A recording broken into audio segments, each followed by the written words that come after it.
Mike had lived in his quiet suburban neighborhood for over a decade. Everyone knew each other well. People often helped out when someone went away. So when his neighbor Tom told him he'd be traveling for a few weeks and asked if Mike could collect his mail and packages, Mike gladly agreed. It was a simple favor, something any good neighbor would do. For the first few days, it was routine. Mike gathered a few letters and small boxes, storing them neatly in his garage. But one afternoon, something unusual caught his eye. A large cardboard box sitting in front of Tom's door. It looked old, slightly torn, and on one side were bold red letters that read, "Return to sender." Mike frowned. That was strange. Maybe it was a delivery mistake, or Tom had sent something back that got returned. Not wanting to leave it outside where it might get stolen or rained on, Mike decided to move it into his garage. He bent down, wrapped his arms around it, and lifted. It was heavy, heavier than any package he'd carried before. He struggled to move it. The garage door squeaked open with a loud creak, startling him. The box slipped from his hands and hit the floor with a sharp crack. It groaned. "Great," he muttered, thinking he might have broken whatever was inside. He pushed the box into a corner, brushed his hands off, and forgot about it. A few days later, something strange started happening.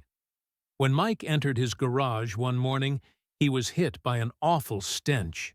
It was faint at first, but quickly grew stronger, thick, sour, and nauseating. Searched everywhere, thinking maybe a dead animal had gotten stuck somewhere.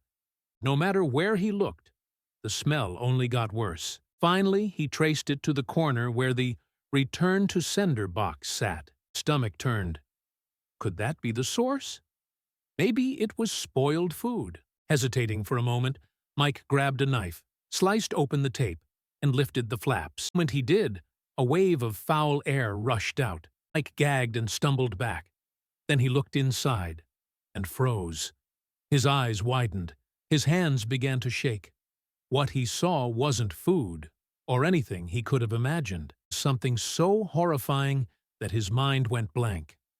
For a few seconds, he just stood there in shock. Then, with trembling fingers, he grabbed his phone and dialed 911. When the dispatcher answered, his voice broke. "It's my neighbor's package," he said. "There's something inside, something terrible. Please, send someone quickly." Minutes later, flashing red and blue lights lit up the quiet street. Officers rushed into the garage. They looked inside the box. Their faces turned pale. Officer muttered something under his breath before turning away. Mike stood frozen, unable to process what had just happened. He had only been helping a neighbor, but now he was caught in something far darker than he could have ever imagined. What was really inside that box? Why was it marked "Return to Sender"? And what terrible secret was his neighbor hiding? Find out the second part of this story.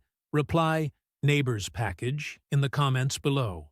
And subscribe for more amazing stories.